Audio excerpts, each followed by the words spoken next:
Mi familia me echó a la calle a los 17 años porque mi hermana adoptiva me acusó falsamente de haber abusado de ella. 10 años después, aparecen en mi puerta exigiéndome dinero y que cuide de la hija de la mujer que me arruinó la vida. Tenía 17 años y la casa estaba llena por una cena de sábado. Mi mamá, Elena, servía los platos mientras mi papá, Roberto, presumía de su familia unida frente a los tíos. Todo era ruido de cubiertos y risas hasta que Jimena, mi hermana adoptiva, se levantó de la mesa. Estaba pálida y le temblaban las manos. Miró a todos y dijo que yo la había obligado a estar conmigo, que estaba embarazada y que yo era el responsable. El silencio duró un segundo. Mi papá se levantó y me soltó un golpe en la mandíbula que me tiró de la silla. No me preguntó nada, no me dejó abrir la boca. Mi mamá empezó a gritarme que era un animal y un enfermo mientras abrazaba a Jimena. Mi hermano mayor, Mateo, se acercó y me pateó en las costillas mientras yo estaba en el suelo tratando de respirar. Recuerdo el sabor a sangre en mi boca y el sonido del reloj en la pared. Alguien llamó a la policía. Me sacaron de la casa esposado frente a todos los vecinos que salieron a mirar. En la comisaría me interrogaron por horas, pero no tenían pruebas. No había registros en los teléfonos ni marcas de violencia. Me soltaron al amanecer. Caminé de regreso a la casa y encontré mis cosas en bolsas de basura tiradas en la banqueta. Roberto estaba en la puerta de entrada. Me dijo que si ponía un pie en su propiedad, me mataba. Me dijo que ya no tenía hijo. Elena estaba detrás de él y ni siquiera me miró a los ojos, solo cerró la cortina. Agarré las bolsas, me subí a mi auto viejo y manejé sin rumbo. En menos de un día había perdido mi casa, mi escuela y mi nombre. Emma, mi novia de entonces, me mandó un mensaje diciendo que sus papás ya sabían todo y que no podía volver a hablarme. Me quedé solo en un estacionamiento vacío, con la cara hinchada y el motor encendido, hasta que se acabó la gasolina. Entendí que mi familia me había borrado del mundo sin dudarlo un segundo. Llegué a un pueblo llamado Maplewood con el tanque vacío y 10 pesos en la bolsa. Me bajé del auto frente a una fonda de carretera que tenía un letrero de "Se busca ayudante". Entré y me encontré con don Arturo, un hombre de manos gruesas y voz de lija que solo me miró la cara golpeada y me señaló el fregadero. No me preguntó mi nombre ni de dónde venía. Me puso a lavar ollas y platos por 12 horas seguidas hasta que mis manos se pusieron blancas y arrugadas. Al terminar el turno me dio un plato de comida y me llevó a un cuarto pequeño arriba del local que olía a humedad y aceite viejo. Me dijo que podía dormir ahí si mantenía el lugar limpio. Trabajé para él 3 años. Don Arturo me enseñó a reparar las fugas de gas, a cambiar el cableado de las estufas y a entender cómo funcionaban las unidades de aire acondicionado. Me decía que el trabajo era lo único que no te traicionaba si lo hacías bien. Mientras yo cargaba herramientas y me llenaba las manos de grasa, mi familia subía fotos a internet. Vi una foto de Mateo cargando a la hija de Jimena en su bautizo. Todos sonreían. Roberto abrazaba a Jimena como si fuera una santa, mientras yo comía solo en la barra de la fonda. Decidí que no quería volver a ser Jackson Smith. Fui a una oficina de gobierno y pedí el cambio de nombre legal. Me puse Jackson Winter, el apellido de mi abuela materna, la única que nunca me levantó la mano. Corté todo rastro de mi vida anterior. Dejé la fonda cuando don Arturo murió y me dejó sus herramientas viejas y su camioneta. Empecé a trabajar por mi cuenta instalando refrigeración en bodegas y casas. Me hice de clientes que confiaban en mí porque llegaba a tiempo y no hablaba de más. Junté cada moneda que ganaba. Compré equipo nuevo y una camioneta mejor. Levanté mi empresa, Winter Climatización, trabajando desde el amanecer hasta que ya no podía ver mis propios dedos. Me volví invisible para ellos, pero por primera vez en mi vida sentía que el suelo debajo de mis pies era mío y de nadie más. No esperaba que nadie me buscara y me acostumbré al silencio de una casa donde nadie me gritaba ni me acusaba de cosas que no hice. Tenía paz, y eso era más de lo que alguna vez tuve con mi propia sangre. Pasaron 10 años hasta que el silencio se rompió. Estaba en el taller revisando unos presupuestos cuando sonó el teléfono y vi el nombre de Emma en la pantalla. Atendí por pura inercia. Su voz sonaba distinta, más pesada. Me dijo que Jimena había caído, que intentó acusar a un ingeniero del mismo delito para sacarle dinero, pero esta vez el hombre tenía cámaras en su oficina y un equipo de abogados que no se detuvo ante nada. Bajo presión, Jimena confesó todo frente a un fiscal.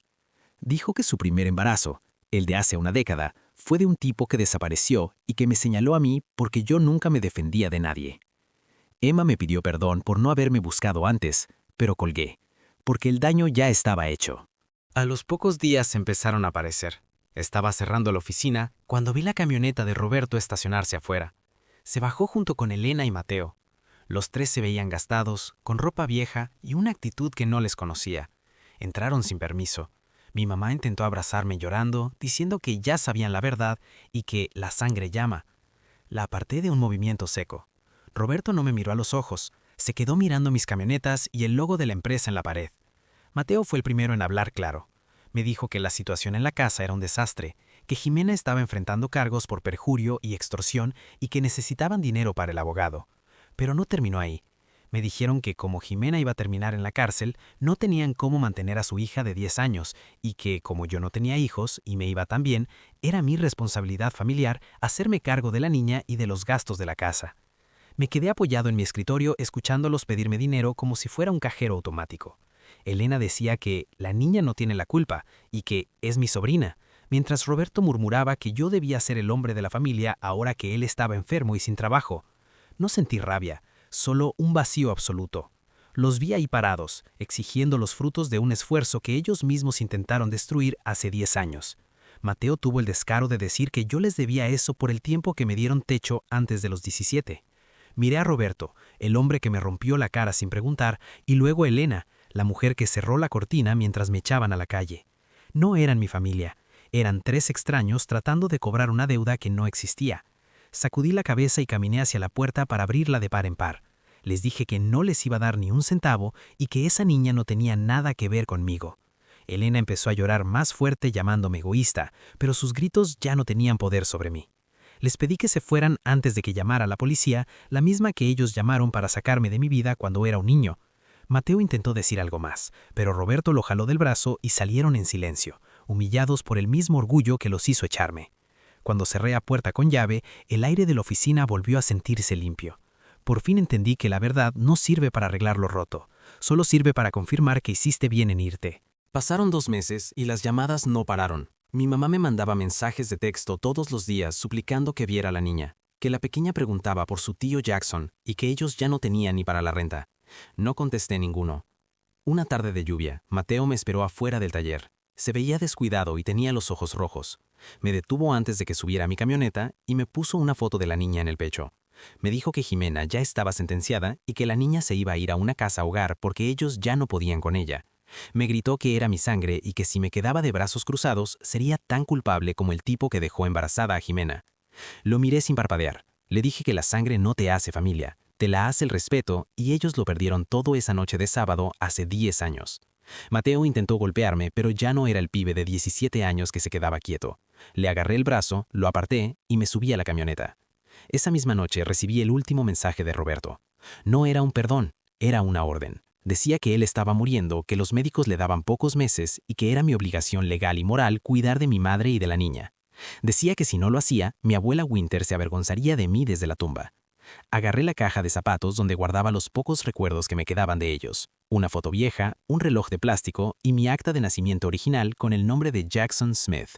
Fui al patio trasero, encendí un pequeño bote de metal y eché todo adentro. Miré cómo el fuego consumía el nombre de Smith y las caras de la gente que me borró del mundo.